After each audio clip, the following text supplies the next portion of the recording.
Ana Crélia Penha Dias.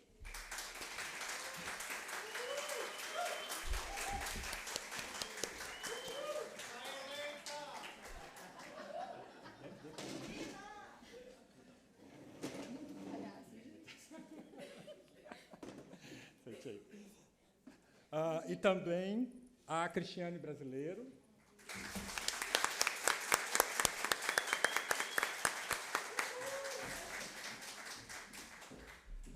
A Maria Amélia Dalvi.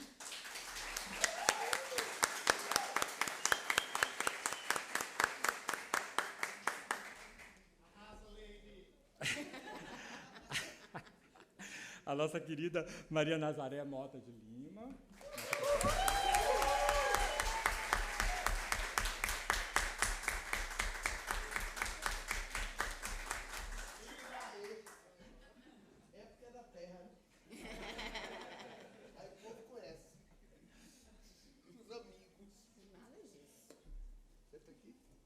E, por fim, é também da Terra, nossa colega aqui da UFBA, Suzane Lima Costa.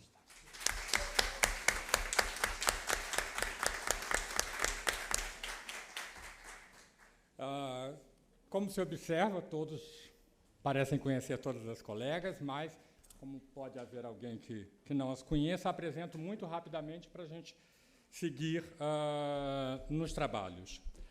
A Ana Crélia Penha Dias é professora da UFRJ, graduada na UERJ, mas com toda a sua formação de especialização, mestrado e doutorado na UFRJ,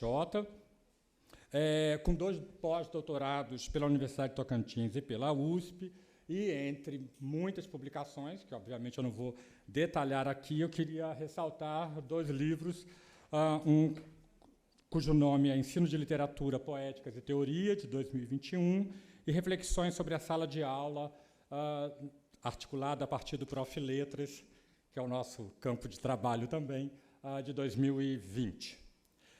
A Cristiane Brasileiro, que está aqui, é graduada pela Universidade de Juiz de Fora, doutora pela Universidade Federal do Rio de Janeiro, professora da Universidade Estadual do Rio de Janeiro, também, entre inúmeras publicações, eu queria chamar a atenção do livro Retrato do Artista Enquanto Sempre, de 2006, e Pequeno Grande Mundo, Literatura em Crise de Identidade, que é fruto da sua tese de doutorado. E, além disso, a Cristiane tem uma atuação muito forte no Rio de Janeiro, junto às discussões sobre ensino, pertenceu à comissão que tratou da reforma curricular da rede estadual do Rio de Janeiro, dá imensos cursos de formação para professores ao longo dessa última década. A Maria Amélia Dalvi está ali, tem toda a sua formação, graduação, mestrado e doutorado em Educação, na Universidade Federal do Espírito Santo, com 2 pós-docs na Universidade Federal de Goiás e na Universidade Federal do Rio Grande do Sul. Atualmente ocupa a ingrata função de coordenadora de programa de pós-graduação em letras, lá na UFES. Né? Entre também diversas publicações, eu queria chamar a atenção de No Cangote do Saci, Lendas do Brasil, de 2021, Literatura Infantil e Juvenil, de 2020, e Literatura e Educação, Contextos, Textos e Crítica, de 2019. A nossa querida Maria Nazaré Mota Lima tem também toda a sua formação agora feita aqui na UFBA, entre o Instituto de Letras e de Educação, com mestrado e doutorado, com pós-doutorado na UFMG. Ela é professora da Universidade do Estado da Bahia, pertence ao programa do pós-crítica, de pós-graduação conhecido como pós-crítica, e entre as diversas publicações, Relações Étnico-Raciais na Escola, o papel da linguagem, Devir Negro por uma Democracia e Cidadania Cultural no Brasil, Escola Plural, a diversidade está na sala. E, por último, a nossa colega, agora sim, aqui da UFBA, Suzane Lima Costa, que tem graduação ela passou aqui pelas instituições do Estado, se graduou na UNEB, com especialização na UFES, na Estadual de Feira de Santana, um mestrado e doutorado aqui na UFBA, um pós-doc na Universidade de Manchester, na Inglaterra. É nossa professora, nossa colega aqui na área da literatura, e entre também as diversas publicações, Cartas para o Bem Viver, agora de 2020, um livro belíssimo, Referências curriculares de arte para o ensino fundamental e Pesquisa, Escola, Experiências em Educação Indígena na Bahia. Então, como vocês viram, todas as colegas são efetivamente especialistas e trabalham, né, com o ensino de literatura há muito tempo. A comissão perfeita para propor a documentação que a gente solicitou a elas. Exatamente. Eu risquei aqui. Então, também pertenceria a essa mesa o professor Clécio dos Santos Buzen Júnior, que é professor da Universidade Federal de Pernambuco, e que me pediu, inclusive pessoalmente, ainda bem que você me lembrou, que eu explicasse. Ele teve um problema de saúde, passou por uma operação, está em processo de recuperação. O médico não autorizou que ele fizesse a viagem para vir a Abralic. Ele sentiu muito, mas, enfim, né, também não pode desrespeitar médicos. Então, mas ele também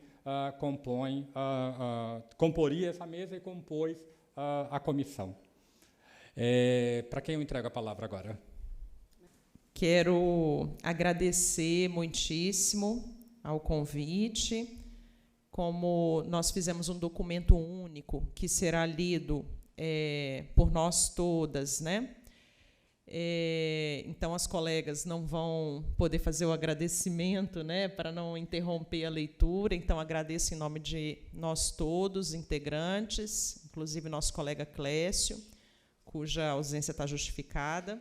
Quero dizer que é uma alegria ver esse auditório repleto, né, de pessoas interessadas na discussão. E parabenizo a gestão da associação, né, pelo compromisso assumido com a área. Então, sem maiores delongas, passo a leitura, não sem antes registrar que, embora nós estejamos aqui como representantes, né, dos especialistas no âmbito dos estudos na interface entre literatura e educação, há inúmeros colegas da área, inúmeros associados que poderiam estar aqui, e, certamente, parte das nossas reflexões tem que ver com um coletivo que tem produzido pesquisa e reflexão nas suas especificidades e diferenças, mas o conhecimento em relação ao nosso tema aqui, né, não avançaria sem essa contribuição de dezenas, centenas de pessoas no país inteiro comprometidas com a pauta que hoje a gente discute. Então, quero deixar registrado que não se trata de uma proposta de um indivíduo ou outro, mas desse conjunto de pesquisadores que solidariamente têm assumido esse compromisso com as questões que nos dizem respeito. Tá? Então, que cada um se sinta representado aqui, né? E fico muito feliz em ver vários colegas que poderiam tranquilamente estar aqui nessa mesa com a gente, presentes e interessados no que nós trazemos. Então, passo à leitura. Carta à Associação Brasileira de Literatura Comparada, Ana Crélia Dias, Clécio Bunzen Júnior, Cristiane Brasileiro, Maria Amélia Dalvi, Maria Nazaré Lima e Suzane Lima Costa. Citação. A cabeça da gente é uma coisa só, e se as coisas que há são demais de muitas, muito maiores diferentes, a gente tem de necessitar de aumentar a cabeça para o total.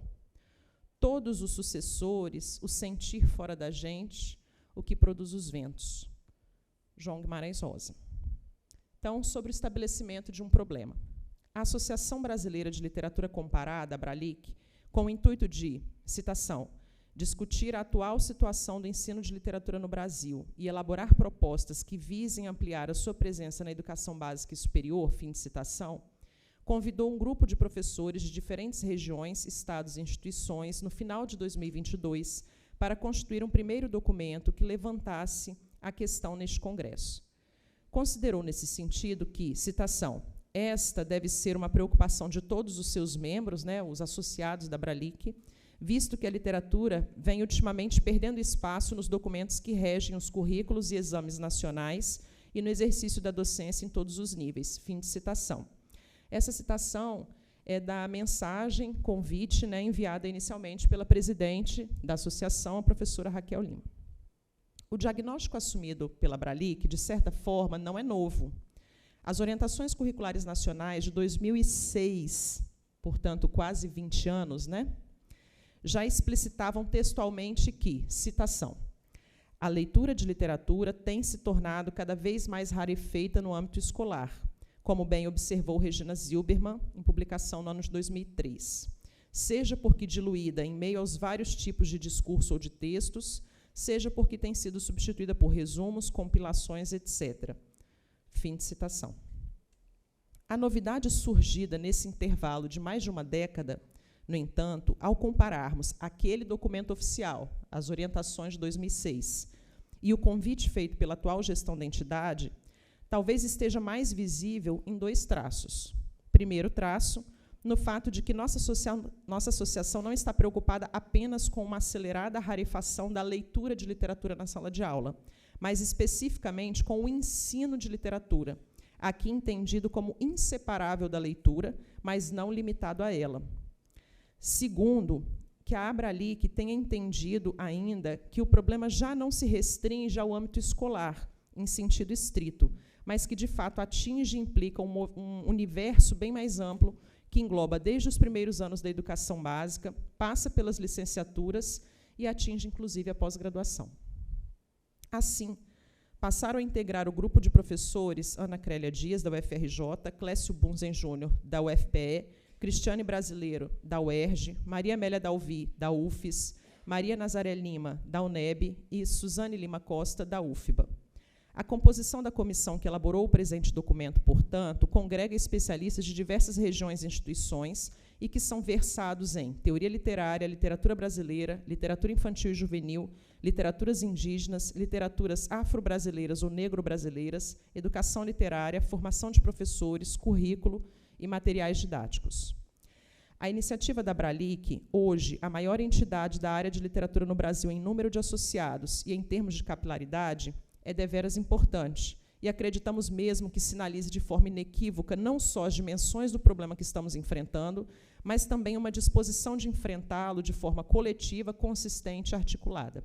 E mais, no entendimento consensual dos integrantes da comissão, o passo seguinte à discussão deste documento nesta plenária e da sua redação final deve considerar a possibilidade de que sejam feitas articulações para que o movimento, que com ele aqui toma forma, seja encampado também pela Associação Nacional de Pesquisa e Pós-Graduação em Letras e Linguística, ANPOL, e pela Coordenação Diária de Linguística e Literatura junto à CAPES, a fim de que possamos enfrentar apropriadamente as questões relativas ao ensino de literatura e a seu encolhimento nos currículos da educação básica e superior.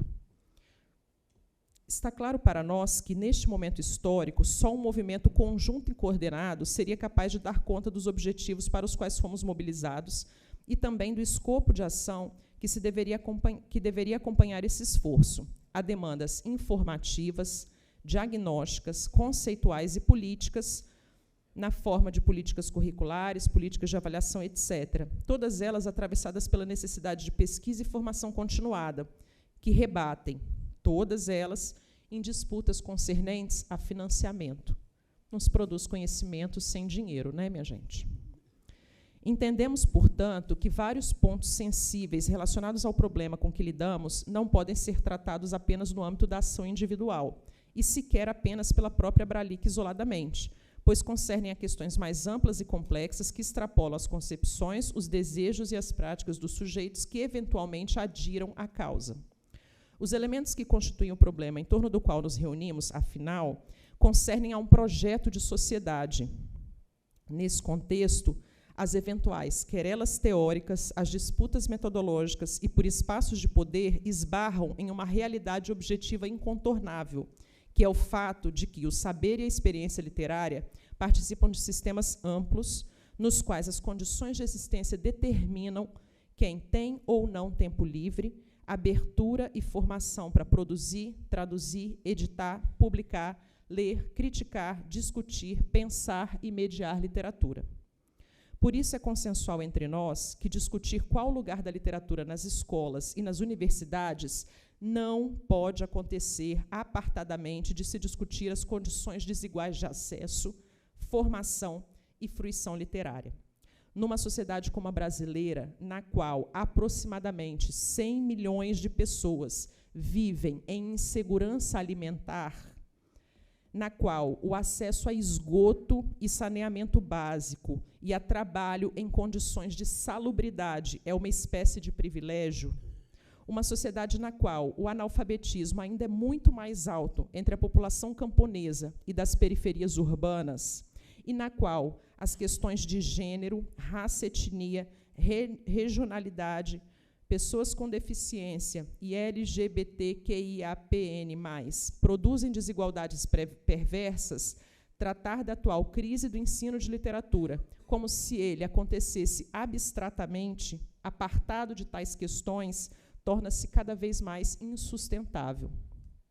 Isso considerado, a elucidação de quais sejam os nossos problemas e nossas reivindicações é fundamental. É nessa lógica que esta comissão trabalhou.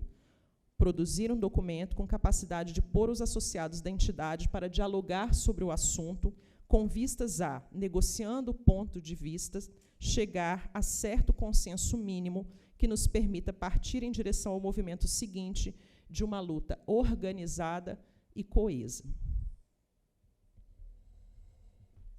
Segue a leitura com Ana Crélia.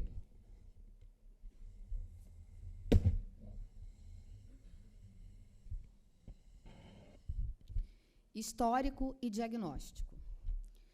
Nesse item, passamos a uma exposição de elementos diferentes, mas articulados, que constituem o problema em torno do qual nos reunimos. Primeiro ponto, mudanças curriculares. De saída, antes de um diagnóstico do escopo atual do problema de que estamos tratando, a demanda posta pela associação aos integrantes da comissão exige que se recobre um histórico do envolvimento da área de literatura com o campo educacional e, particularmente, com a esfera escolar. Obviamente, um recuo histórico amplo sobre a questão é tarefa de toda a vida, mas, neste momento, nos contentamos em recuperar alguns fatos desde os anos finais da ditadura civil-militar para cá.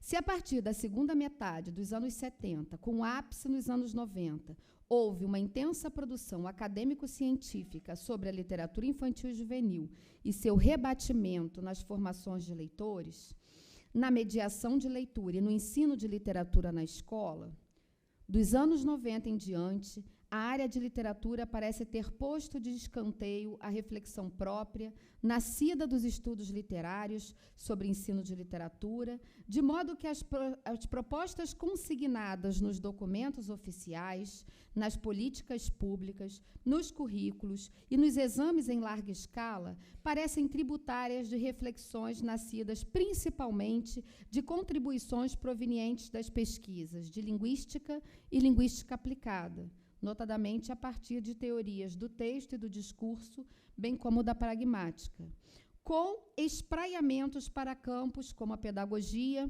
com especial ênfase em teorias pedagógicas influenciadas pelo neoescalanovismo e pelo neoconstrutivismo, e a psicologia do desenvolvimento e da aprendizagem, com especial ênfase nas correntes conhecidas como sociocognitivas, sociointeracionistas e metacognitivas.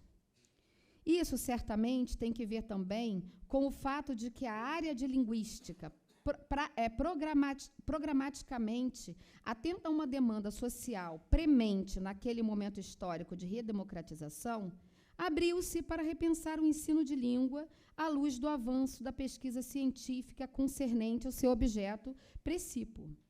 Se até os anos 1960 havia um centramento no ensino da gramática tradicional, nos anos de 1970, auge do tecnicismo pedagógico assumido pelo Estado brasileiro no bojo da ditadura civil-militar, propugnava-se o ensino de técnicas de comunicação, expressão oral e escrita, chamando para si a demanda pela contraposição a ambas as perspectivas, quer por questões propriamente científicas, havidas principalmente a partir de descrições mais apuradas do português brasileiro, quer por questões ético-políticas e político-pedagógicas, as pesquisas da linguagem, organizadas a partir da Associação Brasileira de Linguística, a ABRALIN, da Associação de Leitura do Brasil, a ALB, e em diálogo com entidades como a Associação Nacional de Pesquisa e Pós-Graduação em Educação, ANPED, e diversos fóruns de educadores, passaram a pautar sistematicamente, por meio de linhas de pesquisa nos programas de pós-graduação, eventos, publicações, pesquisas e projetos em rede, diversas formações continuadas, a questão da necessidade de transformação do trabalho pedagógico com a língua materna nas instituições de ensino do país. Esse movimento produziu substanciais transformações nos documentos curriculares, nos programas para o livro didático e a biblioteca escolar, nas avaliações em larga escala e na forma de trabalhar de inúmeros professores. Produziu transformações também nas matrizes curriculares dos cursos de licenciatura e induziu a criação de linhas de pesquisa, programas de pós-graduação e associações devotadas à linguística aplicada, notadamente em articulação com o crescimento do sistema público de ensino superior, ocorrido entre 2003 e 2015. Grosso modo, se passava de um ensino centrado na aquisição de conhecimentos metalinguísticos de classificação gramatical para um ensino dedicado ao desenvolvimento nos alunos de habilidades epilinguísticas de efetivo manejo da língua, vinculado ao contato com diversos gêneros textuais e discursivos.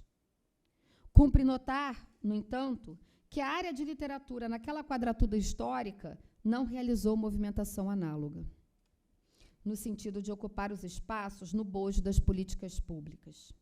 Antes, foi cultivada, a custo de desinformação e eventuais ressentimentos, uma desqualificação, quer da pesquisa sobre literatura para crianças e jovens, quer da pesquisa na interface entre literatura e pedagogia. Um sintoma inequívoco disso é que, ainda hoje, poucas instituições de ensino superior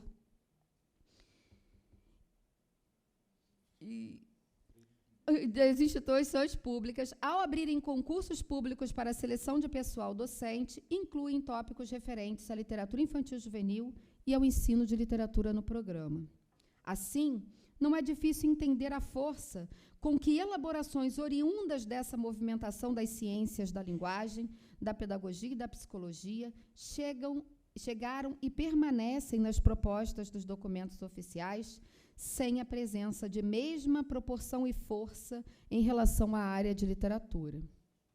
As orientações curriculares nacionais, OCN, para o ensino médio, promulgadas em 2006, uma espécie de meio termo entre os parâmetros curriculares nacionais de 1998 e a Base Nacional Comum Curricular de 2017, foram bem explícitas ao evidenciar as origens nos campos da alfabetização e da linguística para alguns conceitos operacionalizados naquele momento para se pensar o ensino de literatura. Começa a citação. Mas o que vem a ser letramento literário? O termo letramento foi tomado da linguística, mas já é de uso bastante corrente entre os que se ocupam da educação. Sem descartar a dificuldade de conceituação, Magda Soares recorre ao termo paralelo, alfabetização e suas variantes, indicando a necessidade desse novo vocábulo para designar um fenômeno também novo. Daí a definição: letramento, estado ou condição de quem não apenas sabe ler e escrever, mas cultiva e exerce as práticas sociais que usam a escrita. Uma citação da Magda Soares. Por extensão, podemos pensar em letramento literário como estado ou condição de quem não apenas é capaz de ler poesia ou drama, mas dele se apropria efetivamente por meio da experiência estética, fruindo. Termino a citação das orientações curriculares.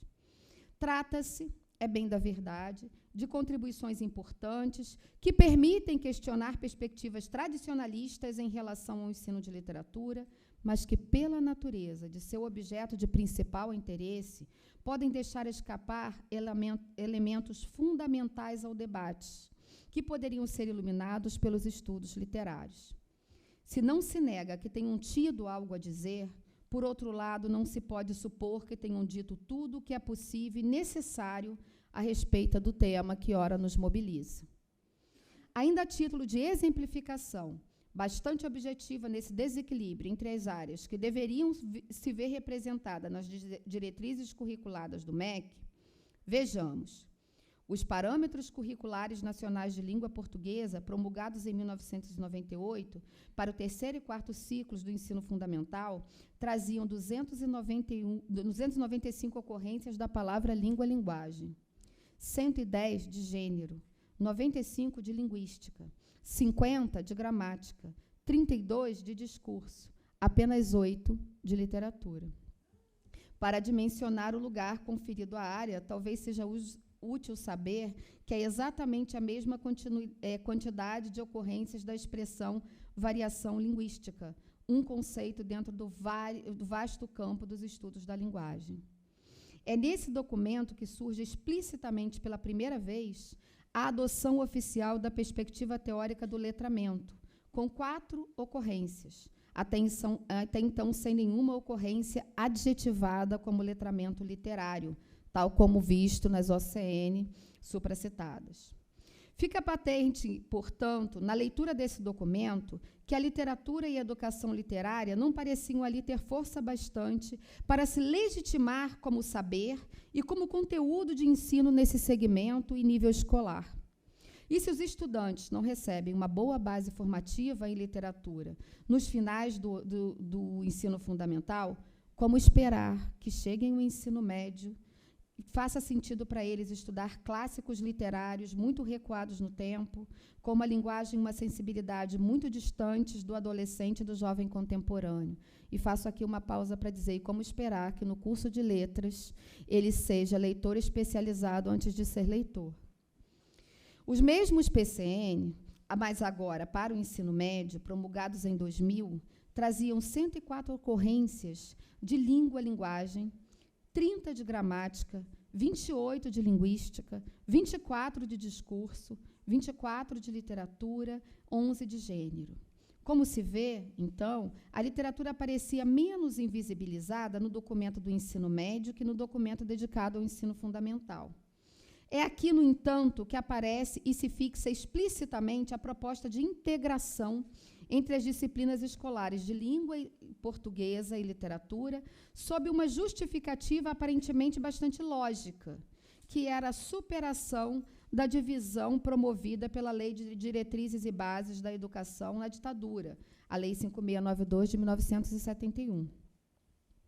Cito: a disciplina na LDB de número 5692 de 71 vinha dicotomizada em língua portuguesa e literatura, com ênfase na literatura brasileira. A divisão repercutiu na organização curricular, a separação entre gramática, estudos literários e redação. E mesmo os vestibulares reproduziram o modelo de divisão. Muitas escolas mantêm professores especialistas para cada tema e há até mesmo aulas específicas, como se leitura, literatura, estudos gramaticais e produção de texto não tivessem uma relação entre si. Fecha a citação dos parâmetros curriculares. O documento faz parecer que a divisão por si mesma é ruim, como se haver uma disciplina constituída e um professor especialista em literatura nas escolas de educação básica fosse algo condenável. Faz parecer também que uma ênfase na literatura brasileira seja algo a ser descartado ou mesmo combatido. Ou seja, a problematização não recai sobre o que se entende por literatura ou sobre o processo pedagógico que a didatiza. Desse modo, em face de um mau aquilatamento e delineamento de nossos problemas, abandonamos a literatura, que poderia ser abordada não pela via da exemplaridade ou da veneração, mas como história e memória viva e criativa da língua, em favor de outros gêneros, modalidades e esferas discursivas. aparentemente pressupondo que, por exemplo, quadrinhos e tirinhas, que hoje talvez sejam alguns dos gêneros mais recorrentes nas práticas pedagógicas, sejam intrinsecamente superiores a poemas, contos, crônicas, romances e dramaturgias. Ninguém está dizendo que romances, crônicas, poemas, dramaturgias são as únicas coisas a serem lidas, nem que são superiores. Mas existe aqui uma inversão dicotômica no documento. Acontece que, como naquele momento a área de linguística estava bem mais preparada para ocupar os espaços decisórios e de produção de hegemonia, quer do ponto de vista didático-metodológico, quer do ponto de vista político, o que houve, de fato, não foi uma distribuição igualitária entre as duas áreas que antes constituíam a disciplina dicotomizada de língua portuguesa, mas um nítido engolfamento dos conhecimentos e conteúdos literários pelos linguísticos. E aqui, sem recair em dicotomias simplistas e disputas sem sentido que costumam opor quando deveriam aliar estudiosos de linguística e literatura, tampouco reativar qualquer tipo de mal-estar entre aqueles que se identificam com uma área ou outra. Trata-se de compreender que não é possível pensar em ensinar literatura sem uma reflexão sobre as especificidades do objeto, de conhecimento em questão. Quando se iguala e nivela o texto literário a qualquer outro, dedicando a estes os mesmos conceitos e categorias que são aplicados indistintamente a um outdoor, uma receita de bolo, uma notícia de jornal, perde-se algo relativo a certo domínio da atividade humana, cuja duração histórica e contribuição para o cultivo da humanidade antecede, inclusive, a criação de sistemas de escrita. Não que o texto literário não tenha algo em comum com um outdoor, uma receita de bolo ou uma notícia de jornal, mas ele não se reduz a esse algo comum. É mister reconhecer, nesse ponto de nossa argumentação, que o saber próprio à crítica literária, à historiografia, à teoria, à tradutologia, entre outros, é parte inarredável da constituição do próprio objeto de conhecimento, literatura, que não existe em abstrato e fora dos processos de sua produção, circulação e apropriação. Ou seja, a literatura não é um objeto pronto e acabado ao qual se possa aplicar uma teoria X ou Y, de modo que esses processos redundem em diferentes versões possíveis sobre um único e mesmo objeto que pré-existe e subsiste a isso. Por isso, a lógica que converteu o processo de pensamento próprio à esfera literária em algo possível de ser feito por meio de fragmentos com unidade de sentido, cuja interpretação pode ser sintetizada em uma alternativa dentro de uma questão de múltipla escolha, precisa ser mais bem compreendida, inclusive porque parece avessa aos interesses e especificidades de nosso trabalho. Retomando nossa retrospectiva dos documentos oficiais, as orientações curriculares nacionais para o ensino médio de 2006 responderam a demandas da própria sociedade civil e a críticas elaboradas no âmbito acadêmico-científico em relação a outras coisas, o não lugar da literatura nos documentos oficiais antecedentes. Traziam 818 ocorrências de língua e linguagem, 144 de literatura, 96 de letramento, sendo 3 ocorrências como letramento literário, 95 de linguística, 66 de gênero, 54 de discurso, por aí vai.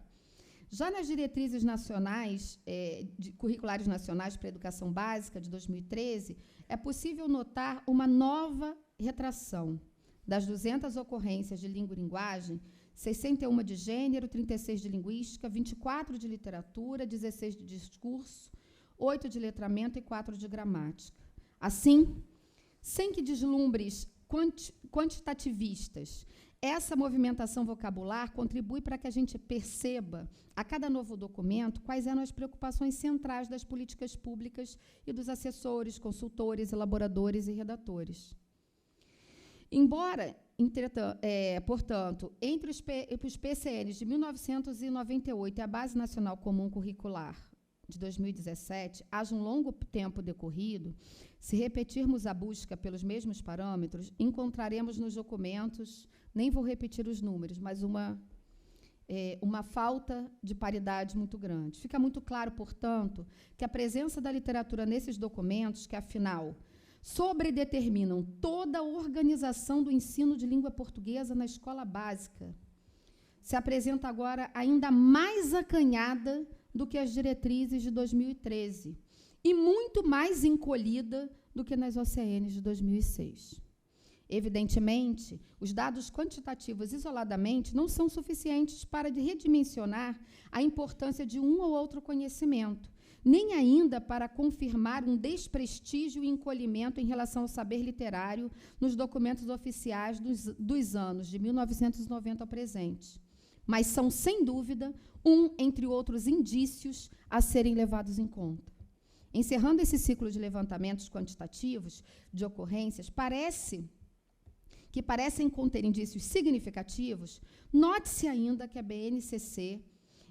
na BNCC um termo como vlog comparece 38 vezes, redes sociais 19 vezes. Poesia, no entanto, ocorre uma única vez. A página 138 do documento e tradução nenhuma no mesmo documento.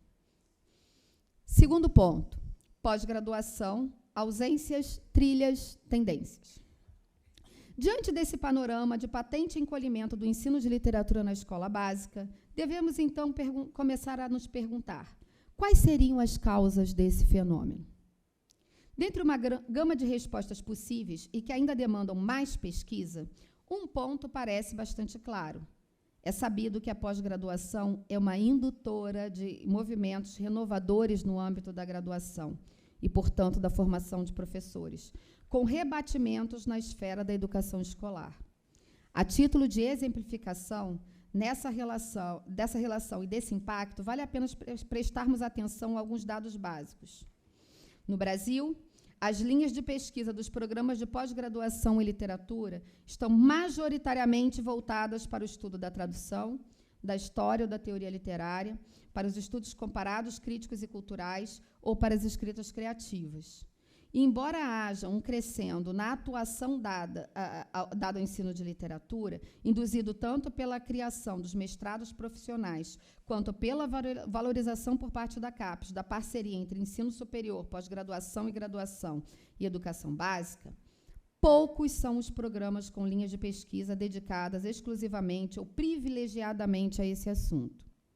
Muito pelo contrário, até.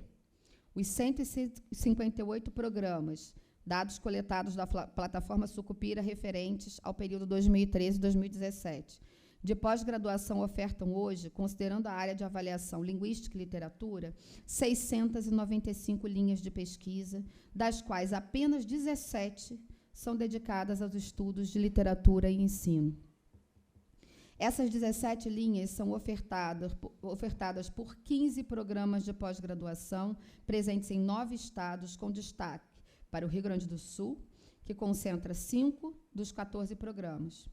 Os outros 10 programas estão nos PPGs de literatura dos estados da Bahia, 1, Mato Grosso do Sul, 1, Paraíba, 1, Paraná, 2, Espírito Santo, 1, Rio Grande do Norte, 1, Sergipe, 1, São Paulo, 1, Tocantins, 1. Nota-se ainda que, além da pouca presença nos programas, 3% do total das linhas ofertadas no país está predominantemente em programas com nota 3, 10 dos 5 programas que trabalham a temática de literatura e ensino, com exceção do estado do Rio Grande do Sul, com 2 programas com nota 6. Outra informação relevante é que, das 17 linhas de pesquisa, somente 6 são descritas como linhas direcionadas exclusivamente para os estudos de métodos, teorias e políticas voltadas para a literatura e o ensino na educação básica. Esse quadro, portanto, mostra claramente que eventuais interessados em pesquisar as questões relativas ao ensino de literatura tendem a ter dificuldade em conseguir abertura e apoio acadêmico no âmbito da pós-graduação. Além disso, não se induz ou fomenta a formação dos interessados. Se o quadro, nesse ponto, parece desolador, é notória, todavia, uma certa revitalização dos estudos literários orientados para a interface com o campo educacional, que parece vir ganhando força desde a década de 2010, com movimentos tais como o incremento de publicações, o crescimento de linhas de pesquisa e programa de formação de professores, bem como a presença de mesas e temáticas nos principais eventos da área, movimento iniciado, por exemplo, na Bralic de Campina Grande, e a refundação do GT Literatura e Ensino no âmbito da Ampol. Seria importante refletir, no entanto, sobre como esse quadro se materializa na produção de saber especializado e na formação de profissionais de alto nível. Quando se faz, por exemplo, um levantamento mais sistemático das dissertações e teses defendidas no campo literário sobre as práticas pedagógicas e os métodos de ensino de literatura, sobre os currículos e os materiais didáticos, sobre a formação de leitores e sobre os exames em larga escala, o que se constata é, de um lado, uma forte presença de teorias largamente difundidas nos anos de 1980, como a estética da recepção, a teoria do efeito estético, e, de outro, uma forte influência das teorizações não nascidas no campo literário, que foram adaptadas do ensino de língua para o ensino de literatura, como as que dizem respeito a gêneros do discurso, às estratégias de leitura, ao letramento literário, ignorando que se trata de objetos intimamente relacionados, mas inequivocamente distintos. Mantendo-se, no entanto, esse grau de influência de um campo do saber sobre o outro, essas contribuições teóricas que nascem nas cercanias dos estudos literários não chegam a confrontar mais diretamente o objeto do conhecimento ao qual o ensino de literatura deveria poder se dedicar. A saber, esse objeto fugidio e de sempre provisória conceitualização, ao qual damos o nome de literatura. Outro problema que emerge da sistematização das dissertações e teses na área do ensino de literatura é o ecletismo teórico, nascido da tentativa de conciliar contribuições de autores vincados por diferentes perspectivas epistemológicas, éticas e estéticas, sem uma devida contextualização e discussão de suas diferenças e mesmo incompatibilidades. Isso talvez tenha relação com o já aludido movimento de desintelectualização docente, que inclui, entre outros movimentos, a redução de disciplinas teóricas no curso de letras, quer sejam as de formação geral, como filosofia geral, sociologia, quer as que sejam de formação específica.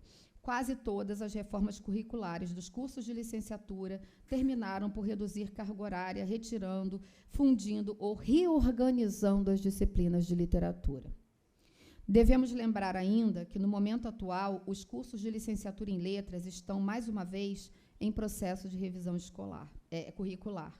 Haja vista a determinação legal de compatibilização dos cursos de formação inicial e continuada de professores, em nível de graduação, cursos livres e pós-graduação, com a BNCC, por meio do que ficou designado como BNCC Formação, com a exigência de que matrizes curriculares sejam organizadas a partir de competências e habilidades, demonstráveis por meio de testes padronizados, o que alguns estudiosos têm entendido como incompatível com o objeto literário, e que é historicamente ligada ao patrocínio da educação brasileira pelo Banco Mundial. Diante desse quadro, embora seja muito difícil construir consensos, entende-se que é fundamental encontrar alguma unidade de pauta, desnaturalizando certas perspectivas que vieram se legitimando nas últimas décadas e cuja consequência mais evidente para a área tem sido a redução da carga horária e do conhecimento de literatura no ensino superior e na educação básica, pois as concepções de texto, literatura e prática pedagógica têm abdicado de conceitos próprios ao campo e até mesmo de experiências tais como a leitura de obras literárias integrais.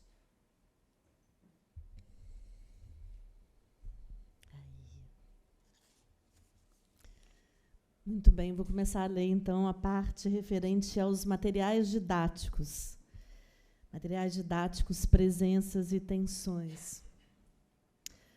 No tocante aos livros e demais materiais didáticos, que, na prática, são os grandes responsáveis por materializar, junto aos professores e alunos da escola básica, as propostas, em geral, formuladas por especialistas para o ensino da literatura, antes de tudo, é importante reconhecer seu papel ainda muito relevante na sociedade brasileira. Afinal, uma das consequências da elitização do livro literário no contexto brasileiro é a pouca circulação das obras nas escolas públicas brasileiras dos anos iniciais, dos anos finais e do ensino médio. E, como consequência dessa precarização do trabalho do professor, temos profissionais sobrecarregados que muito dificilmente têm tempo ou recursos para criar materiais didáticos próprios. Considerando, portanto, essa realidade, entendemos o papel central que os livros didáticos têm desempenhado na determinação mais direta do modo como o ensino da literatura vai ou não aparecer na escola básica. Reconhecendo, portanto, esse lugar especial ocupado pelo livro didático no sistema de ensino, devemos reconhecer que, nos últimos 40 anos, os textos literários tenderam fortemente a serem tomados como objeto inicial de leitura, minimizando, como discutiu Zilberman em 2003, a literatura na condição de texto. Assim, o que vemos é que o livro literário tem sido normalmente substituído nas aulas pela presença de fragmentos de textos literários curtos que tenham sido inseridos nos livros didáticos. Além dessa questão de alteração na forma básica pela qual o texto literário comparece na sala de aula, infelizmente, por uma série de razões, a educação literária tem se afastado da leitura das obras e privilegiado uma abordagem do texto literário subordinada a perguntas mais pontuais de compreensão ou mesmo de questões que apenas utilizam o texto como pretexto para o exercício do reconhecimento de estruturas gramaticais. Nesse sentido, o texto literário, em seus diferentes formatos, cores, ilustrações e design, é reduzido a apenas uma parte. O texto literário, com ilustrações didáticas, que frequenta as páginas dos livros didáticos. Cumpre ressaltar a esse respeito que o impacto desse modo de inserção do texto literário na escola básica se tornou, nas últimas 3 décadas, ainda maior. Desde o final da década de 90, cresceu assustadoramente a quantidade de obras didáticas que são produzidas e circulam nas escolas públicas brasileiras. A ampliação do Programa Nacional do Livro Didático para os anos finais de 1999 e para o ensino médio, em 2004, fez com que houvesse um grande aumento das vendas e da produção no setor editorial brasileiro. Em 2010, por exemplo, segundo o Sindicato Nacional dos Editores de Livros, o SNEL, tínhamos no setor de produção e vendas 54.754 títulos. Em 90, tal número era de 22.479 títulos. Tal crescimento deve-se certamente à consolidação de políticas públicas por meio de programas específicos, com absoluto destaque para o PNLD, o Programa Nacional do Livro Didático. A partir da estruturação e do aporte crescente de recursos federais, então, o setor de livros didáticos se tornou o mais rentável do mercado editorial brasileiro, sendo o governo federal um dos maiores compradores de livros didáticos do mundo. O SNEL indica também que houve um crescimento nominal de 5,8% no setor de didático no Brasil, consolidando, assim, o PNLD e as novas produções didáticas para a educação infantil, anos iniciais e finais e o ensino médio. Tal material precisa de um olhar crítico e de diversas pesquisas, pois sabemos que praticamente todos os estudantes matriculados na educação básica, nas escolas públicas e privadas, usam livros didáticos e apostilados. Em termos de investimento público, devemos indicar que o governo federal comprou milhares de livros didáticos, 182.191 em 2002, 115.724 em 2022, fazendo com que as editoras faturem, respectivamente, 1.501 ou 1.149 milhões de reais, se levarmos em consideração os títulos editados e os exemplares editados. A produção de livros didáticos é visivelmente muito maior do que a dos livros infantis, juvenis ou infanto-juvenis. Ou seja, o livro didático é o gênero que se tornou líder no mercado editorial brasileiro. Há pesquisas que mostram que o governo brasileiro compra praticamente 50% dos livros que circulam no país. A forte presença do livro didático nas salas de aula e nas bibliotecas escolares, no entanto, em que pese o notável esforço de qualificação da sua escolha, acabou excluindo ou diminuindo bastante a presença nas salas de aula da grande diversidade de livros literários em suas materialidades. E isso se pode ver, por exemplo, pela comparação na série histórica dos recursos investidos na aquisição de livros didáticos através do PNLD com os recursos investidos na aquisição de livros literários através do PNBE, até há pouco tempo, ou mais tarde do PNLD literário. Outra possibilidade de abordagem dessa desproporção poderia ser abordada também pela própria configuração básica dos programas dedicados à aquisição dos livros literários. Reparem que, na passagem do PNBE, Programa Nacional Biblioteca na Escola, ao PNLD, Programa Nacional do Livro Didático, e ao PNLD literário, afinal, fica claro que o adjetivo que se colocou de literário passou a orbitar em torno do gênero didático como um item meio subordinado a ele, e não como um gênero mais claramente diferenciado. Cumpre notar ainda que, mesmo se considerando essa desproporção relativa à aquisição dos livros, ainda há uma grande carência de pesquisa sobre como os livros didáticos e os livros literários são usados em sala de aula nos anos finais do ensino médio, da escola fundamental e no ensino médio, assim como quais são os critérios com os quais os professores selecionam tais obras. E devemos reconhecer que, infelizmente, nos livros didáticos de língua materna no Brasil e em outros países, os textos literários que neles se inseram passam a ser escolhidos por uma função pedagógica que tende a buscar silenciar, ou ao menos domesticar, a multiplicidade de sentidos das obras literárias e a guiar possíveis leituras por meio de informações paratextuais sobre os autores das obras, contextualizações históricas ou perguntas de compreensão. Há um conjunto de pesquisas no Brasil e em Portugal que indicam que o texto literário, portanto, nesse contexto, tende a ser transformado em um texto informativo pragmático.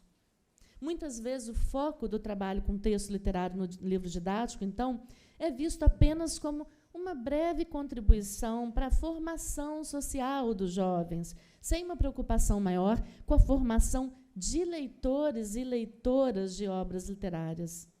Nos livros didáticos do ensino médio, por sua vez, a perspectiva colonial e historicista é o paradigma que predomina nos modos de organização dos textos, acrescida ainda por uma forte ênfase dos textos literários modernos da primeira metade do século XX.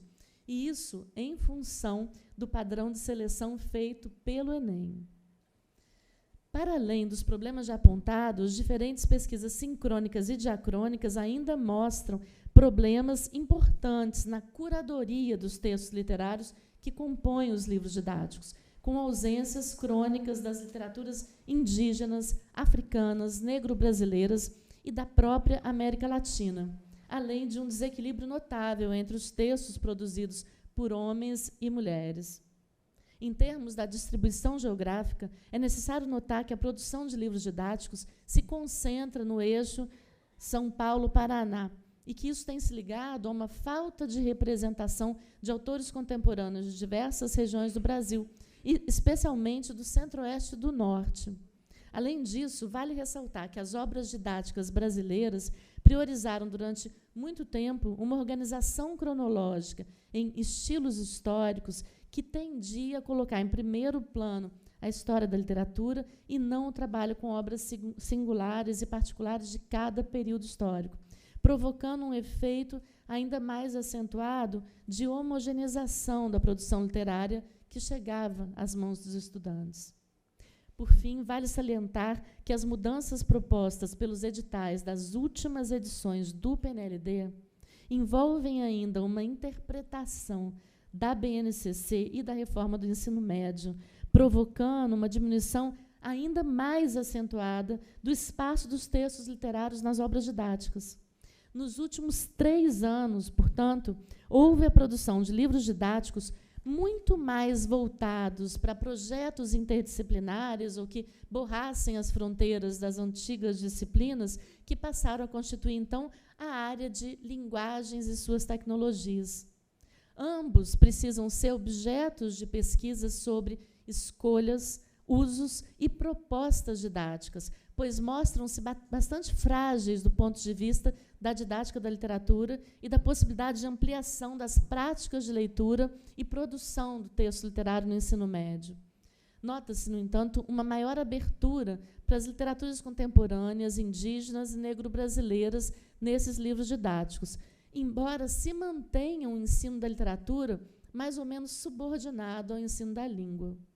E aí, os aspectos sociolinguísticos, os conteúdos diversos, movimentos artísticos e temas contemporâneos transversais perigam ganhar mais relevância do que o próprio texto literário, que, com frequência, acaba servindo apenas como um exemplo ou um possível convite para uma efetiva leitura da obra literária. Uma prática que, no entanto, é recorrentemente remetida para outro espaço, que não a sala de aula, projetos especiais, por exemplo.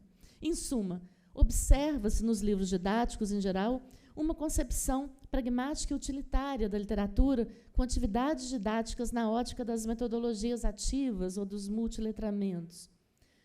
Outro aspecto importante do problema relativo ao impacto dos livros didáticos sobre o ensino de literatura é que mesmo os programas nacionais que avaliam, adquirem e distribuem especificamente obras literárias, estou falando, por exemplo, do PNLD literário, ou obras que didatizam os conhecimentos literários, têm apresentado majoritariamente em sua composição especialistas que não são propriamente do campo literário.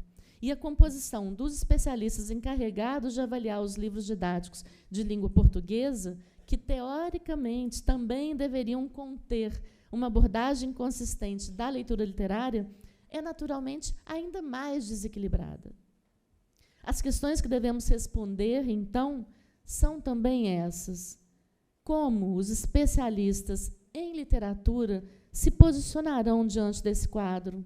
O quanto estão dispostos a ocupar posições nesses lugares estratégicos e, com isso, também assumir os trabalhos complexos e exigentes que eles demandam. Por fim, vamos falar de avaliações de larga escala. Aqui vamos tocar num ponto bastante problemático, numa visão mais articulada do que tem atingido o ensino de literatura, especialmente nos últimos 25 anos. Trata-se da relação entre as avaliações de larga escala do governo federal e a sala de aula. Pensadas dentro de um quadro historicamente ligado ao período de redemocratização do Brasil e justificadas publicamente como instrumentos mais qualificados para analisar o rendimento dos alunos da escola básica ao ensino superior, avaliações como a Prova Brasil, o SAEB, o Enem e o ENAD têm exercido um impacto sobre o sistema muito maior do que se previa, e, em geral, também muito maior do que costumamos notar. Tome-se, nesse sentido, especialmente o Enem, uma prova que, nos últimos 10 anos, mobiliza intensamente, a cada nova edição, os sonhos e as expectativas sociais de um contingente que vai de quase 4 milhões até quase 10 milhões de jovens recém-saídos do ensino médio. Isso é uma variação nos últimos 10 anos. 2014 teve quase 10 milhões de inscritos. As últimas edições tiveram uma queda, né? Longe de apenas aferir o rendimento de cada estudante, o Enem tende a ser percebido socialmente como a encarnação mais objetiva, concreta e urgente do que, de fato, precisa ou não ser estudado, do que, afinal, é preciso saber e também do que é possível dispensar. Nesse sentido, é claro que a presença fortemente minoritária dos textos literários nessas provas, assim como de questões que explorem a leitura propriamente literária dos mesmos, ainda mais raras, assim como a diminuição notável dessa presença ao longo dos últimos anos, só tem feito reforçar a mensagem subliminar de que o estudo da literatura tem um status rebaixado dentro do sistema escolar e mesmo da disciplina de língua portuguesa, e pode ser cada vez mais dispensado sem maiores danos às justas expectativas de ascensão social dos estudantes. Os motivos pelos quais essa presença da literatura nessas provas se mostra encolhida se ligam basicamente a fatores que, em geral, não são assumidos. Primeiro, o Enem é uma prova impressa, com um tempo de realização bem definido, e os textos literários costumam demandar a impressão de mais páginas e de mais tempo para reflexão. Os gestores dos bancos de avaliação tendem a considerar que a elaboração dos itens ligados à leitura literária envolvem mais riscos à segurança da prova do que os demais itens de língua portuguesa, alegadamente porque apresentam mais fatores subjetivos, imprecisos e, portanto, sujeitos à contestação. A presença de professores e pesquisadores de literatura entre os profissionais que costumam participar da elaboração dos itens, um trabalho super especializado que demanda formação específica, é muito minoritária em relação a de professores mais ligados às áreas de língua portuguesa e linguística. Com isso, é claro, a tendência mesmo que a presença da literatura nesse tipo de prova tenda a ser cada vez mais acanhada. E pior, quanto mais ela se ausenta, mais é reforçada a mensagem de que sua presença nos materiais didáticos e mesmo na sala de aula é também dispensável, gerando um círculo vicioso em que essa dificuldade de inserção da literatura nas provas gera uma diminuição da sua presença em sala de aula, mas o contrário também reforça e retroalimenta o fenômeno. Nesse sentido, um impasse está posto. Como reagir ao funcionamento desse círculo vicioso sem submeter simplesmente a literatura aos limites desse tipo de prova? Que tipo de ação de nossa parte seria mais coerente? Manter um puro distanciamento crítico que marcasse bem o nosso não pertencimento a esse universo? Ou buscar conhecer melhor esse sistema e as possibilidades de uma inserção mais qualificada no mesmo, exercendo também nesse meio alguma espécie de política de ocupação? Ou, quem sabe, alguma mescla dessas duas atitudes? De todo modo, que fique claro, qualquer que seja a nossa decisão aqui, estaremos nos posicionando diante de um dos fatores que mais tem determinado e moldado a chance dos alunos terem acesso aos estudos literários na escola básica.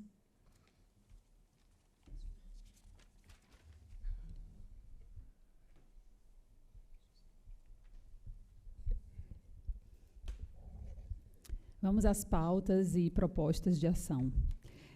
Se a demanda da Abralic para a comissão era a elaboração de um documento que ajudasse a discutir a atual situação do ensino de literatura no Brasil, sugerindo propostas a serem encampadas pelos associados visando a ampliar sua presença na educação básica superior, entendemos que há uma dimensão ética inarredável ao trabalho de refletir sobre a situação do ensino de literatura e sobre sua manutenção e mesmo ampliação em todas as esferas da atividade educacional.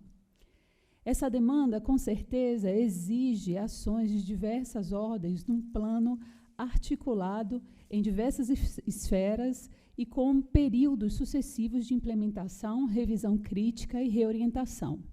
Assim, em um primeiro momento, defendemos um conjunto de pautas como uma plataforma conjunta a ser assumido pela Abralic e seus associados. Num segundo momento, sugerimos ainda outro conjunto de pautas a ser negociado com outras entidades e esferas. Tudo isso sem descuidar da necessidade de intervir na realidade concreta concernente à organização social e aos processos de produção e reprodução da vida. Pautas a serem encaminhadas pelos associados da Abralic em relação à formação profissional e às políticas públicas. A. Indissociabilidade entre teoria e prática no âmbito dos estudos em literatura, com questionamento ao aplicacionismo na formação de professores de literatura e com a recusa à redução das disciplinas teóricas especializadas nas licenciaturas. B. Inclusão de tópicos de ensino de literatura nos programas dos concursos públicos para a seleção de pessoas docentes para o magistério básico, tecnológico, técnico e superior no serviço público municipal, estadual e federal que venham a ministrar conteúdos literários. C. Criação ou manutenção de programas públicos e permanentes de formação de mediadores de leitura literária e de professores de literatura para todos os níveis e segmentos educacionais da educação infantil no âmbito superior, que socializem com criticidade saberes e conteúdos específicos também à área de literatura, sob direção de instituições públicas de ensino e pesquisa que encampem as especificidades regionais e as diferentes concepções teórico-metodológicas existentes no país sobre o assunto e que tenham a participação incisiva de especialistas em literatura. D. Revisão das propostas curriculares dos estados e municípios em direção ao estabelecimento de um programa básico de formação literária, no qual haja a presença não apenas da literatura, da leitura, da escuta e da escrita literária, mas também do conhecimento especializado da área teórico, conceitual e histórico. Reivindicação do que a área de literatura efetivamente, proporcionalmente, esteja representada por especialistas com trânsito na interface entre literatura e educação escolar em todas as discussões e elaborações de documentos oficiais, avaliações públicas em larga escala e programas ligados à constituição dos acervos escolares, PNLD, PNBE e similares, para todos os níveis e segmentos nos âmbitos municipais, estaduais e federais.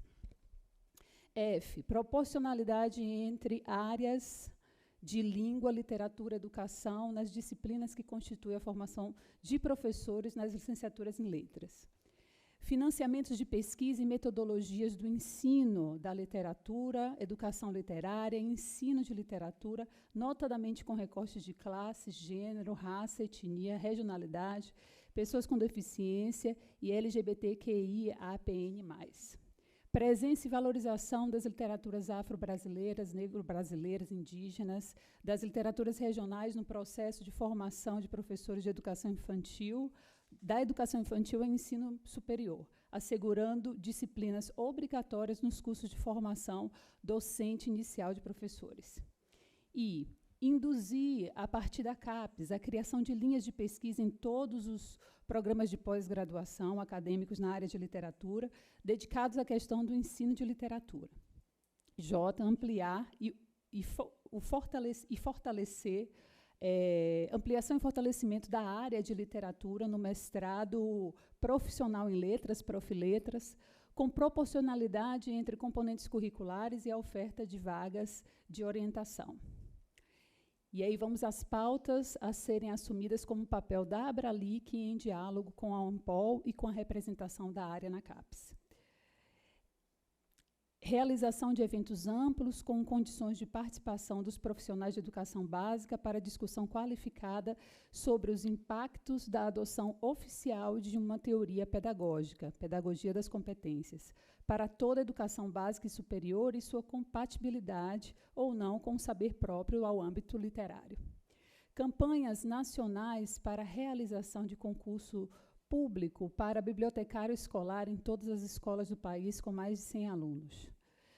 C. Ampla mobilização popular por revisão emergencial do material disponível no programa Conta Pra Mim, por especialistas em literatura. Fomento à tradução e instituição de premiações de títulos devotados ao ensino de literatura. Fomento e premiação de obras didáticas para o ensino de literatura no ensino fundamental, médio e superior. Ampla campanha para garantia de disciplinas obrigatórias de literatura infantil e juvenil ou literatura infanto-juvenil, literaturas indígenas, afro-brasileiras, negro-brasileiras, em todas as propostas curriculares e cursos de licenciatura em pedagogia e letras e de bacharelado em biblioteconomia. Ampla campanha pela obrigatoriedade de estágios supervisionados em ensino de literatura nos anos finais do ensino fundamental e no ensino médio, quer o estágio esteja alocado nas faculdades, centros ou institutos de educação ou nas faculdades, centros ou institutos de letras. Ampla mobilização popular para que os prêmios literários que põem em circulação a questão do valor na contemporaneidade considerem também a possibilidade de contrapartidas sociais para o ensino de literatura e a formação de leitores e escritores nas escolas, nas bibliotecas públicas, escolares e comunitárias de diferentes camadas sociais, grupos étnico-raciais e regiões do país. Um exemplo agora de desdobramento, e aí a gente vai pontuar perspectivas étnico-raciais e inclusivas. Evidentemente, cada uma dessas propostas se desdobra em ações mais específicas, sem as quais é impossível pôr em curso o que se propõe. Como o nosso tempo de intervalo aqui é limitado, optamos por trazer, por sua urgência, uma exemplificação desse tipo de desdobramento a partir do ensino-aprendizagem das literaturas em chave interseccional e inclusiva. Este ano comemoramos 20 anos da Lei 10.639/03, que estabelece a obrigatoriedade do ensino da história e cultura afro-brasileira e africana em todas as escolas, como forma de promover a educação das relações étnico-raciais na sociedade em que vivemos. Antes, e na vigência da lei que altera a Lei 9.394, de 1996, para incluir aspectos da história e cultura negra, muitas conquistas foram alcançadas. Porém, vez por outra, as iniciativas de cunho afirmativo são ameaçadas, enquanto outras ainda têm que ser concretizadas ou aperfeiçoadas. Complementamente ainda, na última década, percebamos, muito em decorrência da Lei 11.645, de 2008, mínimas ações feitas por programas de governos para gerar uma pequena concessão à circulação de literaturas com temáticas indígenas ou de autoria indígena nas escolas públicas. Os complexos problemas que envolvem o ensino dessas literaturas na educação básica exigem a criação de um levante coletivo de ações efetivadas para o trabalho do professor em sala de aula. Um movimento conjunto de ações que demandarão não só a elaboração de cuidadosas diretrizes para o ensino de literaturas indígenas, com programas detalhados, com programações detalhadas para a formação de professores em atuação, como também uma revisão crítica da estrutura curricular dos cursos de letras que, quando muito, ofertam a mesma pequena concessão ao assunto indígena dentro da área dos estudos das literaturas brasileiras. Daí a urgência de colocarmos em circulação nas escolas e nos cursos de letras modos de desmontar estereotipias, de ampliar limitações conceituais, de imaginar outras paisagens, outras ontologias, outras experiências com as temporalidades e as narrativas dos indígenas, para além do tão consagrado e tão presente no imaginário público índio das razões históricas do colonizador. Falar em criar um coletivo de ações também é reconhecer os trabalhos de grupos de pesquisas, formadores, e formados, esses grupos, por professores, pesquisadores indígenas e não indígenas, espalhados pelo Brasil, que colocam em evidência metodologias, materiais didáticos de apoio, cursos de formação, tanto para o estudo do pensamento ameríndio, quanto para o entendimento do que é a traduzibilidade da cultura oral desses povos para a cultura escrita, evidenciando a compreensão do que seria uma literatura produzida também no corpo, na dança, na música, nas artes visuais, no rito da palavra encantada dos indígenas. Ainda que se trate de trabalhos isolados, acreditamos que um levantamento dessas ações e a criação de alianças com os profissionais que há muito trabalham com as literaturas dos povos originários pode contribuir para colocar em evidência o fenômeno da autoria indígena no cenário das literaturas contemporâneas, suas implicações políticas, a sofisticação da sua poética, seus estudos críticos e comparados, seus processos de criação e estratégias de circulação. Uma proposta de trabalho coletivo que exigirá um retorno em diferença às imagens seculares dos índios criados pelas literaturas dos colonizadores, imagens ainda muito vivas em materiais didáticos que circulam nas escolas públicas do Brasil, tanto para a sua desmontagem quanto para a popularização e reconhecimento do amplo repertório de narrativas que borram a ideia do autêntico índio do passado e a absorção e a absurda busca desse mesmo índio nas narrativas do presente.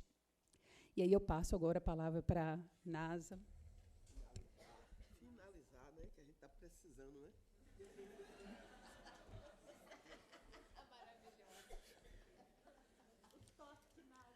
Diante da necessidade de garantir direitos linguístico-literários e educacionais na perspectiva étnico-racial e inclusiva, a seguir são sintetizadas algumas ideias e sugestões compartilhadas com colegas, professores, professoras, pesquisadores, pesquisadoras e militantes, visando contribuir no avanço dessas conquistas e fortalecimento das iniciativas contra a violação de direitos.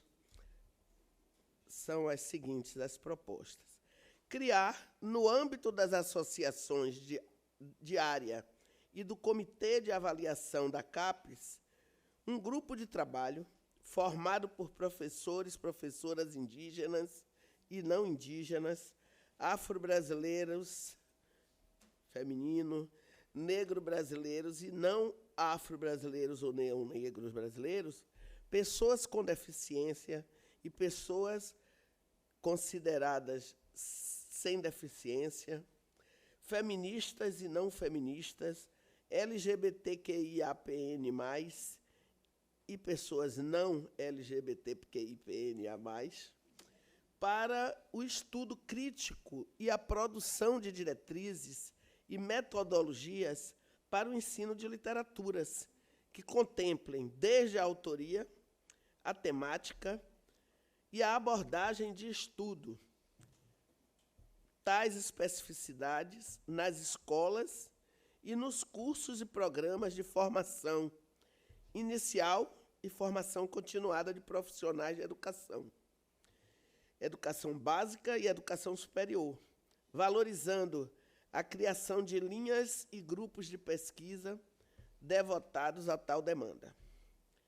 Levantar os materiais que já existem para a criação de uma plataforma que apresente autores, autoras, obras, contextos de produções para o trabalho com a literatura de autoria indígena, autoria afro-brasileira, negra brasileira, pessoas com deficiência, autoria feminina e LGBTQIAPN+, nas escolas. Contemplar nos programas públicos de avaliação, aquisição e distribuição de acervos publicações de autores e autoras negras, indígenas, mulheres, pessoas com deficiência, LGBTQIAPN+, de acordo com sua representação no conjunto da população brasileira, incluindo, entre os critérios de aceitação e seleção de obras literárias e paraliterárias do PNBE, Programa Nacional de Bibliotecas Escolares, e do Programa Nacional de Livro Didático, cotas para temáticas e abordagens contracoloniais que consigam tensionar o cânone literário ocidental, colonial, burguês, masculino, branco, urbano, heteronormativo e patriarcal.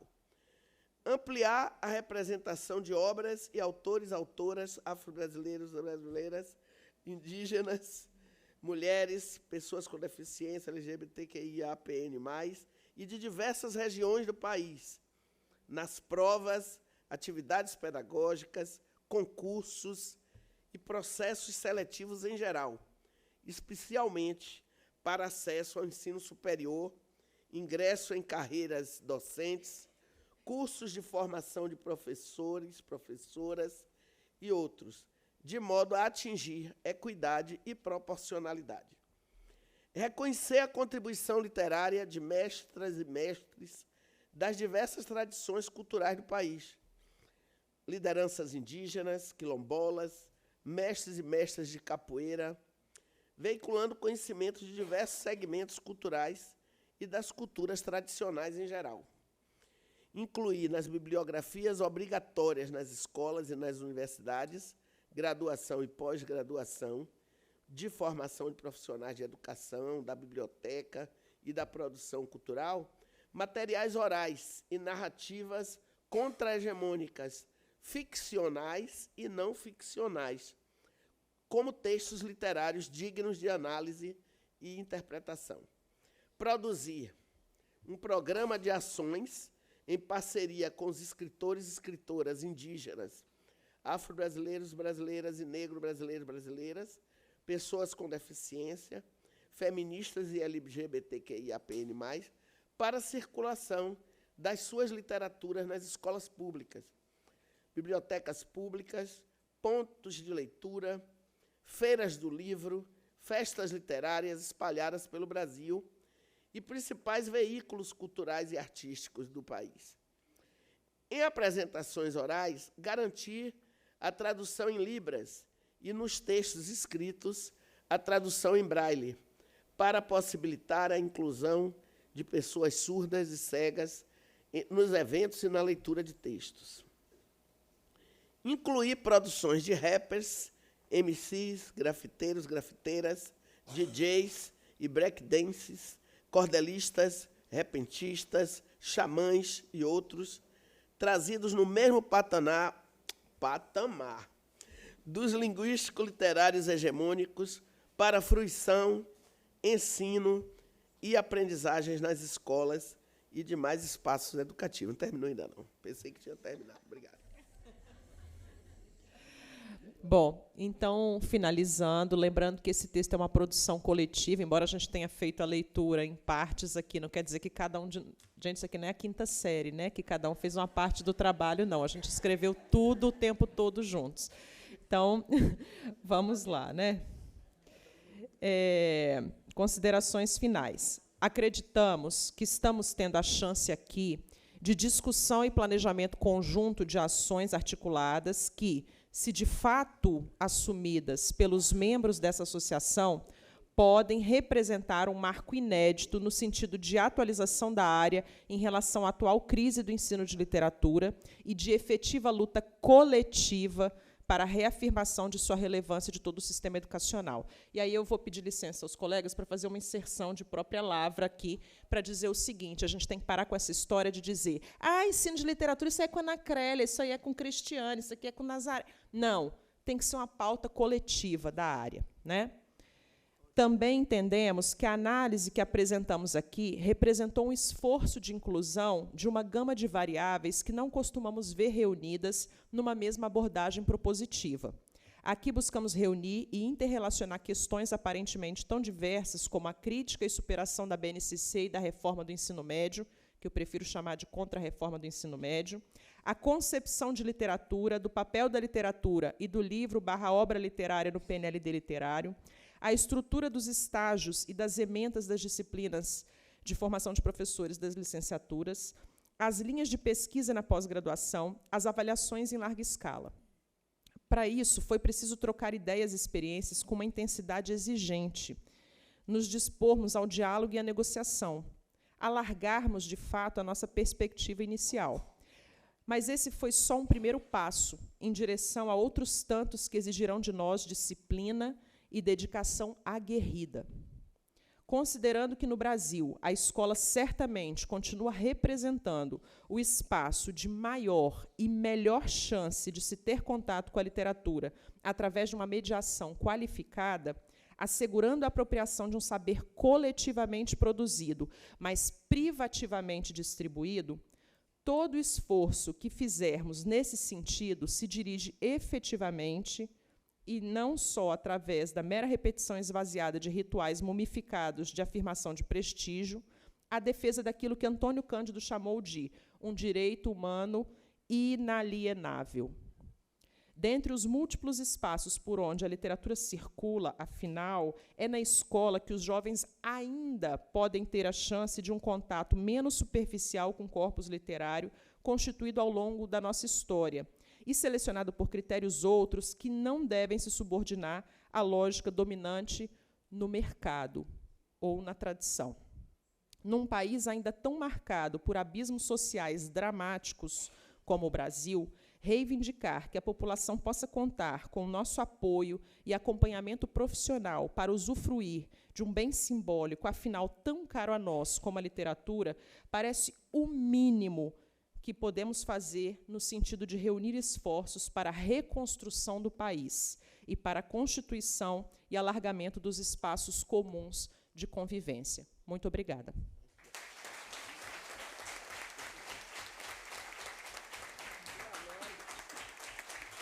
Bem, acho que pela própria reação da plateia, deu para perceber o quanto esse documento é importante, do quanto esse documento é necessário, e eu acho que falo em nome da atual direção da Abralic, né, há um desejo forte de nós, junto com a próxima direção, a gente está terminando uma, né, daqui a pouco entra amanhã, se iniciará uma outra, mas é propósito da associação, não só da gestão, tentar buscar por onde implementar essas propostas, né? Então, eu acho que isso eu também me comprometo, obviamente, a levar fortemente para as reuniões da direção da associação.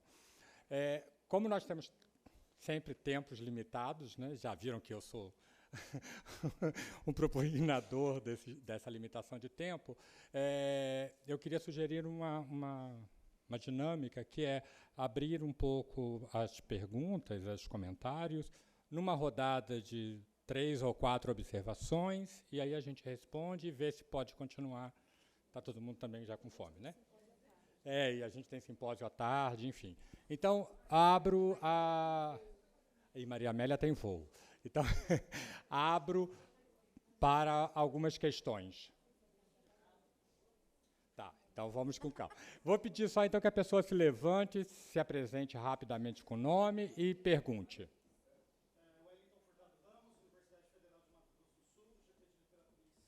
Parabenizo muito, acho um documento super bem feito. Gostaria, inclusive, de pedir à Abralic que, assim que possível, pudesse divulgar esse documento para a gente ler nas nossas instituições, com os nossos alunos, e gostaria de ratificar... Oi? Vai ser colocado na página. Gostaria de ratificar aqui que a gente está numa associação de literatura comparada. Muitos de nós somos formados em línguas estrangeiras ou línguas adicionais, né? Somos professores de espanhol também, literaturas de língua espanhola, francês, literaturas de língua francesa, etc., e que o ensino de literatura qualificado no Brasil precisa ser plurilingüe, não só responsabilidade da área de literatura brasileira ou de língua portuguesa, mas de todas as línguas que se ensinam no Brasil.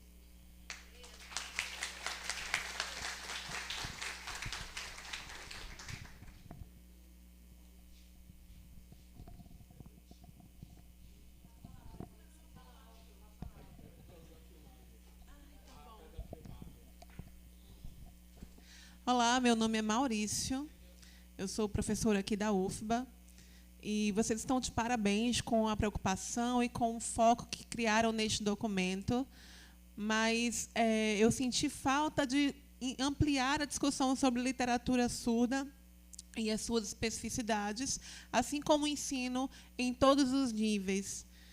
E, principalmente, a formação de professores para o ensino de literatura surda, já que de língua portuguesa a gente já acompanha durante um tempo essa formação, porém da língua brasileira de sinais e da literatura surda ainda não existe. Assim como o incentivo à produção da literatura surda, com o uso, por exemplo, de QR Code, para que haja também a tradução daquele livro em língua brasileira de sinais, e assim estimular as crianças surdas a se apropriarem de sua própria cultura e ampliarem os seus conhecimentos sobre todos os itens que foram discutidos aqui da mesma forma, com os mesmos direitos que as crianças ouvintes. Muito obrigada. Acho que todos nós aqui fomos tentando anotar todas as contribuições, vamos fazer a revisão e as inclusões, agradecemos muitíssimo, né? Por isso que a gente falou no início, né, que era necessário que todos os especialistas tivessem a ocasião de se reunir para montar esse documento, e, nesse sentido, a contribuição de todos é fundamental para essa revisão e chegar a uma forma final adequada. Mas eu queria só fazer um comentário, que é o seguinte: a sugestão especificamente sobre a questão dos livros didáticos é porque, infelizmente, aconteceu algum ruído aqui entre nós, e essa inclusão sobre a importância, sobre a qualificação e tal, estava no documento, mas acho que, na hora da leitura, foi lida uma versão ainda antes dessa revisão. Então, a versão que você estava trabalhando era diferente da nossa. Então, mas isso já está, essa importância, e, inclusive, um comentário sobre o fato de que os livros didáticos têm deixado, nos últimos anos, de ser um estruturador do trabalho pedagógico. Na maioria das escolas, as crianças nem sequer levam os livros para casa. Então, isso também estava na nossa versão, né, final, porque, diferentemente do que acontecia no passado, que o professor começava a trabalhar com a primeira página do livro e chegava no final do ano, fechava o livro, o que a gente tem visto é que, em muitas escolas, o livro só tem sido usado em situações pontuais, que aí ele é distribuído, se faz uma atividade, depois recolhe o livro, guarda o livro, e a criança nem leva o livro para casa, né? Então, isso também precisa ser levado em conta nesse processo de transformação dos usos do livro didático, né? Então, acho que é importante a gente reconhecer isso, né, também como um algo que requer as nossas pesquisas. Não sei se os colegas querem comentar alguma outra coisa. Então, eu queria dar uma palavrinha rápida. Assim, eu adorei as contribuições, era isso mesmo que a gente esperava, né? A questão da literatura africana, falha nossa, né? Está anotado para que a gente possa explicitar isso. A literatura surda também, né? Embora eu seja da comunidade surda, eu tenho um neto surdo, mas não trouxe com especificidade, né? Eu teria essa obrigação por ser da comunidade, por isso que eu digo, assumo, né, que é importante. Gostei que a gente mais de uma vez tivesse feito referência a isso. Algumas vezes o feminista não é feminina, né? Então, é uma questão também importante que a gente vai tentar rever. Pessoas não feministas, não vale a pena explicitar isso. Tem toda a razão. Pronto, divulgar o documento, fazê-lo ser plurilíngue e também trazer uma abordagem nesse sentido, eu acho que é bom. E o QR Code, muito bem lembrado, né, que facilita demais para que pessoas surdas possam... Quer, Nancy? É o que, Nancy? É o que, Nancy? Obrigada, senhora, é isso que eu tinha a dizer. Agradecer as contribuições. Eu anotei aqui, acho que todas. Eu queria também agradecer a todas as contribuições, como as colegas já falaram, nossa pretensão não era esgotar, né? Nossa pretensão, justamente, apresentar esse documento, era que houvesse as contribuições de vocês, que vocês falassem para a gente o que vocês gostariam de incluir. A Vima acaba de incluir aqui uma sugestão, né, de que a gente pensasse mais na questão da materialidade do livro, né, do livro nas escolas.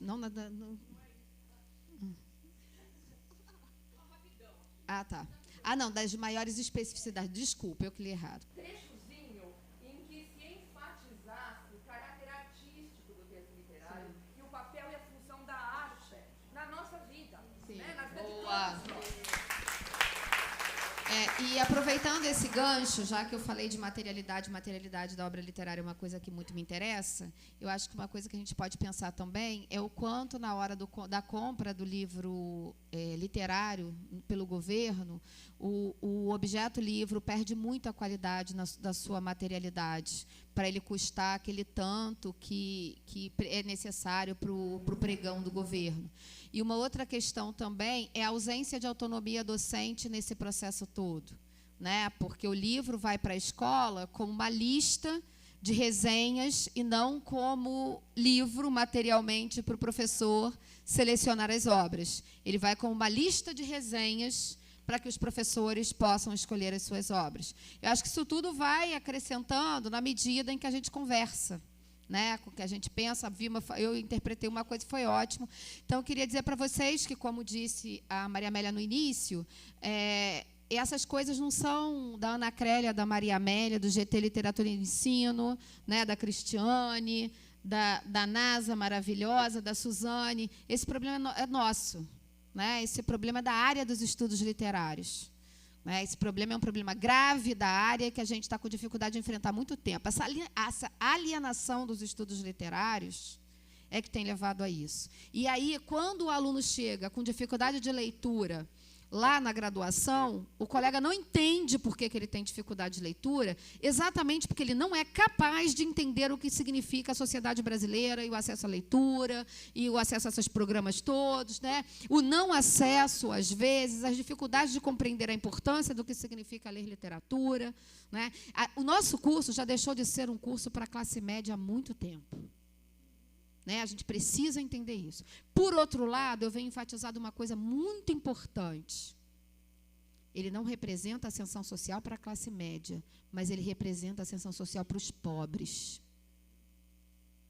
Para os alunos pobres, o nosso curso ainda é ascensão social.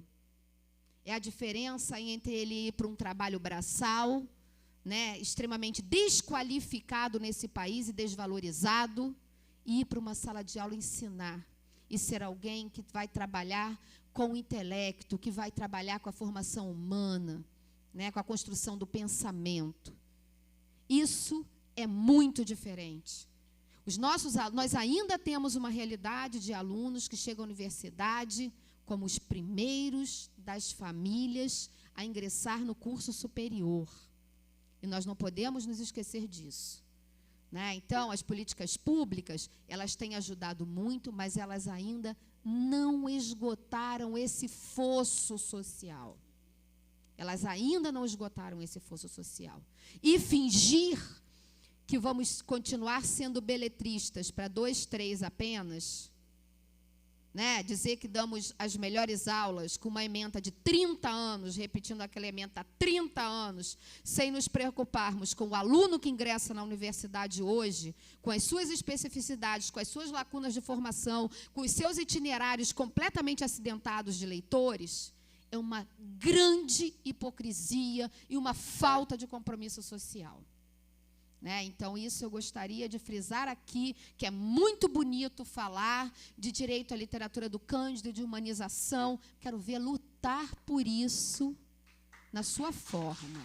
Mas eu quero ver lutar por isso.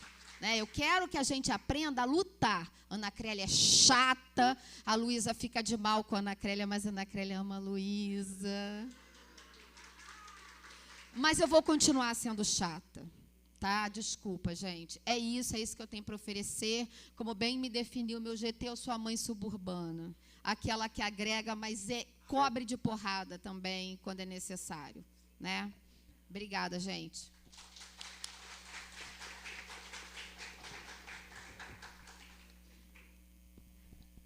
Devido ao horário das colegas, com os simpósios e com os voos, eu vou ter que concluir a sessão, mas posso me comprometer, vou estar aqui até o final do evento, qualquer pergunta, qualquer sugestão que vocês queiram encaminhar para a comissão, é só me buscar, me entrega, eu faço chegar até a comissão, tá bom? Porque assim todos vão ter oportunidade de participar, todas vão ter oportunidade de participar, ok? Muitíssimo obrigado à comissão, obrigado a vocês.